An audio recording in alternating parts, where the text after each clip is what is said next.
Esperluette. Esperluette. Esperluette.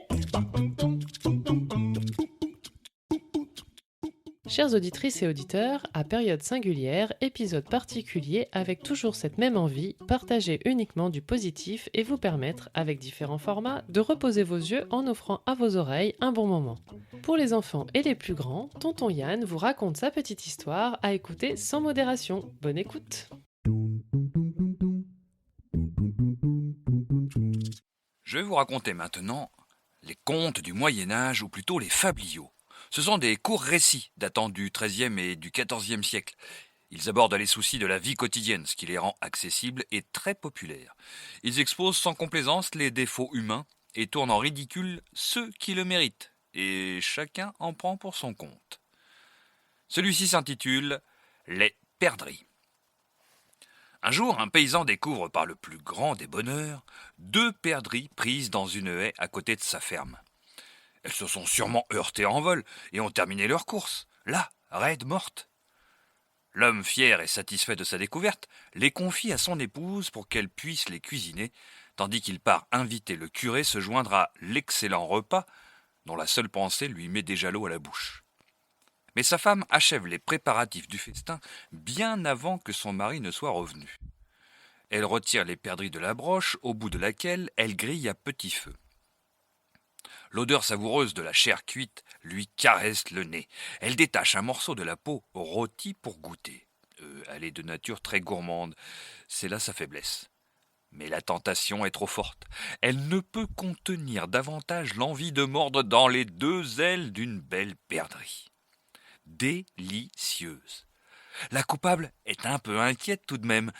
Elle sort dehors, jusqu'au milieu de la rue, pour s'assurer que son mari ne revienne pas encore. Personne. Oh, ce serait grand dommage que de me faire attendre de la sorte, mon cher. Mais comment puis-je faire de la bonne cuisine si mon homme tarde autant à rentrer ? Le fumet qu'exhalent les 2 oiseaux rôtis met son estomac à la torture. Et si elle goûtait le reste ? Elle mange encore un peu d'une perdrix, si bien qu'il est à présent impossible d'en laisser.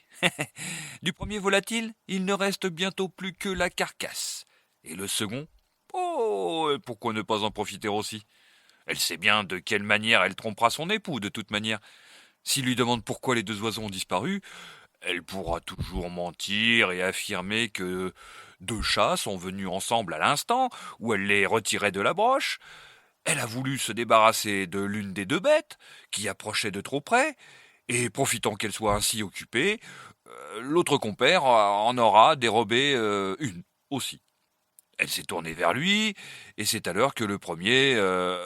Enfin bon, chacun a pris la sienne, quoi. Et elle n'a pas été très adroite, certes. Il faudra bien le reconnaître. Mais en tout cas, oui, son récit sera plausible.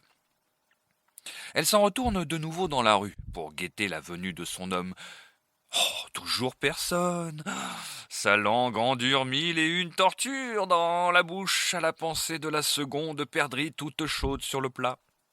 Vraiment, elle va devenir folle si elle ne la dévore pas sur l'instant. Bon, d'abord, la chair du cou. Elle s'en lèche les doigts dans un soupir de plaisir. Oui, mais à présent, je ne peux pas en rester là, songe-t-elle. Il faut que je finisse le tout. J'en meurs d'envie. Bientôt, il ne reste plus rien des 2 petites bêtes. Le paysan est enfin de retour. Il crie de la rue. « Mamie, sont-elles cuites ?» Elles l'étaient, mais les chats les ont emportées, je n'ai pas réussi. Que dis-tu là ? Le mari se précipite sur son épouse comme un possédé. Sa colère est si grande qu'il veut la battre. Elle l'arrête. Non, non, non, non, mais c'était une plaisanterie. Recule, va.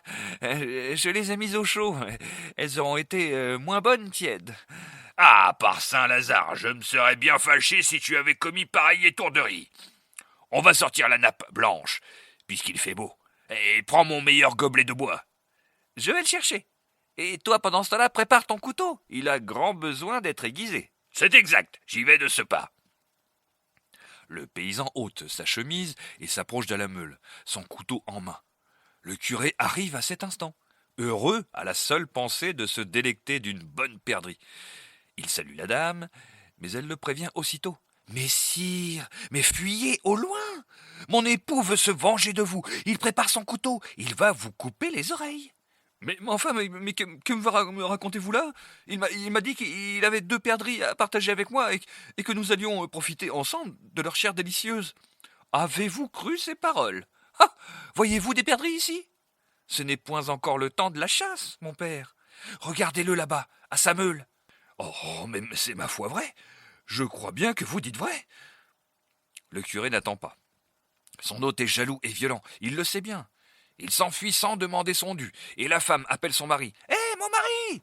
Sois patiente, mon couteau n'est pas encore prêt. Mais arrive sans plus attendre. Bah, que se passe-t-il?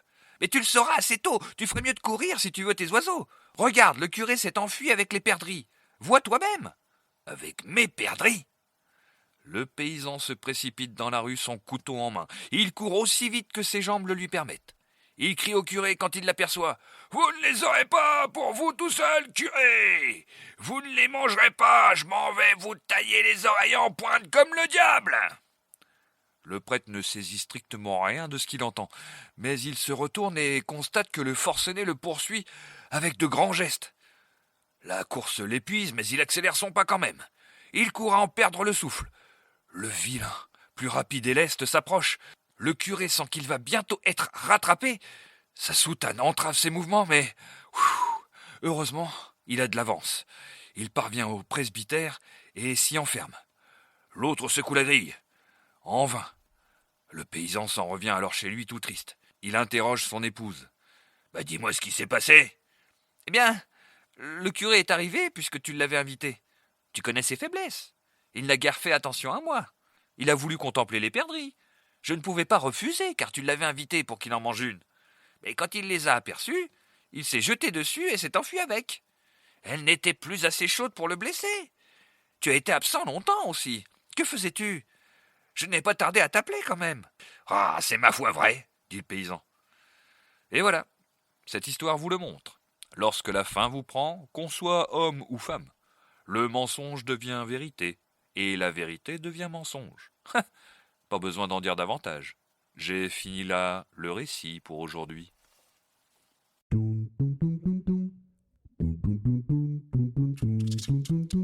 Esperluette. Esperluette.